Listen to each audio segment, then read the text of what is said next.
पण 2 वर्षापूर्वी मी मागणी केलेली होती, प्रेस घेतलेली होती की महाराष्ट्र केसरी विजेत्याला 1 कोटी रुपयाचं बक्षीस देऊन त्याचा सन्मान या सांगली जिल्ह्यामध्ये केला जाईल. त्याच्या पाठीमागचं कारण एवढंच होतं की एक महाराष्ट्र केसरी होत असताना 50 ते 60 लाख रुपये खर्च करून 15-20 वर्ष त्याची मेहनत करून तो त्या पदापर्यंत पोहोचला असतो. अशा एका स्पर्धेत जवळजवळ 100 चांगले कुस्तीपटू तिथे खेळलेले असतात आणि त्यातनं एक महाराष्ट्र केसरी होतो. त्याला योग्य तो सन्मान झाला पाहिजे. सांगलीमधनं एक पैंडा पडला पाहिजे महाराष्ट्रामध्ये की महाराष्ट्र केसरी विजेत्याला 1 कोटी रुपये बक्षीस देईल.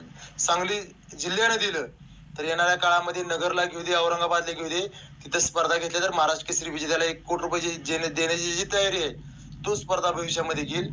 म्हणून सांगली शहरामध्ये किंवा सांगली जिल्ह्यामध्ये हे महाराष्ट्र केसरी स्पर्धा आयोजन करण्याची मागणी मागं केलेली आहे, आजही करतो.